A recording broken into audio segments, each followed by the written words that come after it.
Dave Ramsey's baby step method is not perfect, and I'll explain why. First, let me share a personal story which I plan to tie together later, so stick with me. As a father of 4 young daughters, ages 3 to 8, I often wince if one of my daughters questions why they can't run on wet ground by the pool, or why my 5-year-old can't ride her bike in the street without me watching her. I want to protect them. That said, there are things about which I want my daughters to question me with a critical mindset.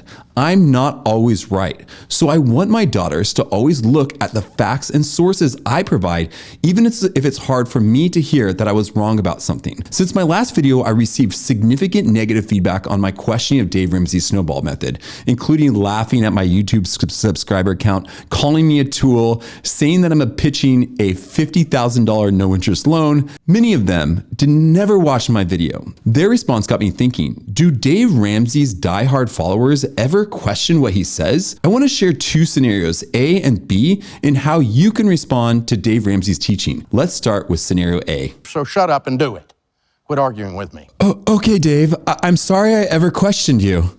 So hilarious to me that broke people want to argue about money with somebody that's got some. That's kind of dumb. Don't do that. Okay, I won't ever question you ever again because you have the money and I'm obviously broke. So really, I'm sorry again, Dave. Scenario A didn't leave me feeling great, but now let's look at scenario B. So shut up and do it. Quit arguing with me. Dave, listen, people who follow you are gazelle intense to get out of debt with a torch lifestyle. And I mean, they would put their dog on eBay. They don't always need the psychological benefit of snowball method. Why not allow them to use the savvier avalanche method and use that extra $4,000 to $10,000 they may save to get out of baby step 3 faster? So hilarious to me that broke people want to argue about money with somebody that's got some. That's kind of dumb. Don't do that. Well, Dave, I've been in baby step for nearly 4 years now, so those type of put downs don't really affect me. So for you personally, are you able to question Dave Ramsey, or do you just say, you're the boss, Dave? I know it's not a math problem, but a me problem. Regardless of whether you're following the debt snowball method gives $4,000 to $10,000 more of your hard-earned money to a creditor that doesn't actually need it because you ignored interest rates in the snowball method. In this video, we're going to start questioning the baby steps method by covering these 3 things. First, we're going to cover what is the baby steps method. Second, how I may change baby step 1. And third, an enjoyable alternative to baby step 1. In Dave Ramsey's book, Financial Peace, in the early 1990s, he started to lay some of the groundwork behind the baby step method. But it wasn't until 2023, which in the Total Money Makeover, where he really released those baby steps. And here are the baby steps to get out of debt.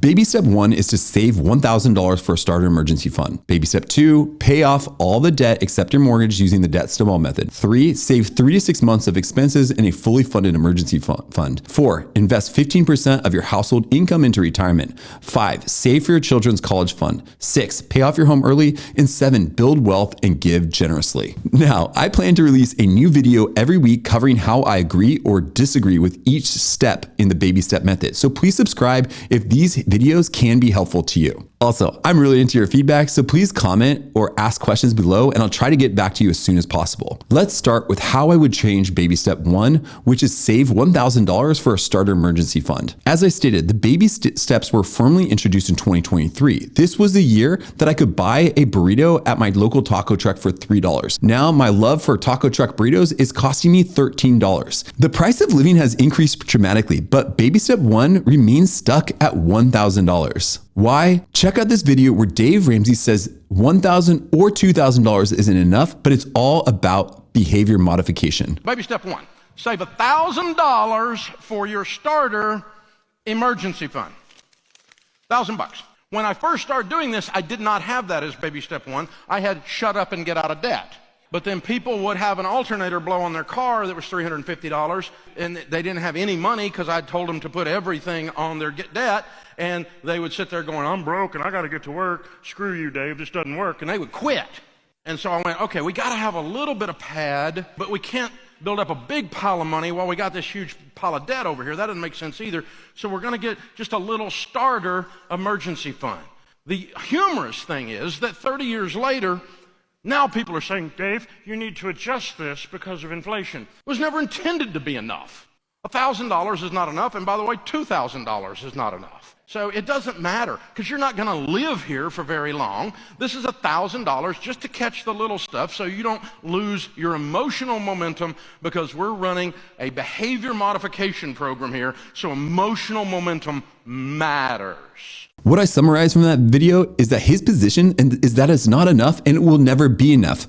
But the first part of his statement shows that having an emergency fund helps people in the program. For example, he used the alternator blowing up on the car, and then the individual needed $350 but didn't have the money because he told them to shut up and get out of debt. Now, I decided to run the same scenario for every state, how much that alternator blowing up would cost 30 years later. Now, as you can see, the average across all states increased from $350 to $805 in 2025, which is a 130% increase. Yes, Dave, we realize that it's not enough, but maybe it could be helpful for some people to be able to cover basic emergencies, considering the shut up and get out of debt version 30 years ago had people drop out of your program, like you said. So yes, one way you could update the emergency fund for baby step 1 would be to increase it by the same percentage as that alternator cost 30 years ago to today. So let's just say it'd be around $2,500. But I believe there's one more enjoyable way to build an emergency fund using the snowball method to make an emergency fund. Here's how it works. First, you would line up your main expenses from smallest to largest.